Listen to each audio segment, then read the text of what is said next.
जय जोहार संगवारी हो। जैसे कि आप मन जानत हो कि लगातार हमारे चैनल में हमन छत्तीसगढ़ के नवा से नवा और पुराना से पुराना कलाकार के बारे में बतात रहीथन। तो संगी हो, आज बात करबो छत्तीसगढ़ के युवा गायक कार्तिक साहू जी के बारे में कि कैसे ओमन गीत संगीत के शुरुआत करी से, कहाँ के हरय और अभी का करत है, और संगे संग इनकर आंतरिक जीवन के बारे में भी जाने के कोशिश करबो। त शुरू करथन। ग्राम बैजलपुर, थाना पिपरिया, जिला कबीर धाम में जन्मे कार्तिक साहू जी अपन कला के शुरुआत रामचरित मानस से करिस। और जब वो मन अपन शुरुआत करी से तो इनकर उम्र महज 7 से 8 साल रही से। भले ही वो मन छत्तीसगढ़ में आज अतेक फेमस है, लेकिन एक समय रही जब वो मन बहुत ही संघर्ष करी से। एमन सबसे पहले लगभग 2009-10 में अपन गाना के रिकॉर्डिंग करविस, जेमा नवधा रामायण के 8 गाना रही जे पूरा तरह से फ्लॉप हुई से। और पैसा के भरपाई करे पर एमन ला अपन बाइक ला भी बेचेला लग गए। फिर एमन 4-5 साल नवधा रामायण गावत रहीस। फिर एमन लगभग 2016-17 में एक बार फिर हिम्मत जुटा के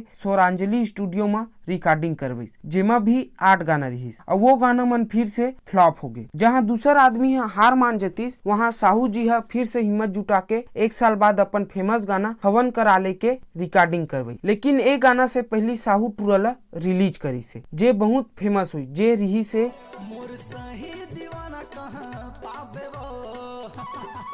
ये तो रही कार्तिक साहू जी के कला संगीत के बारे में। अगर आंतरिक जीवन के बात करबो तब 12वीं तक के पढ़े कार्तिक साहू जी अपन सहयोगी गायिका कामनी साहू जी के साथ 1 से 1.5 साल पहली शादी करी से। उनकर एक साथ पहली जो गाना में उमन काम करी से वो रही से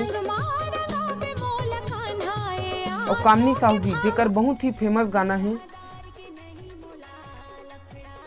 ए मन के जोड़ी तो वैसे बहुत ही सुपरहिट गाना देथे, जेमा है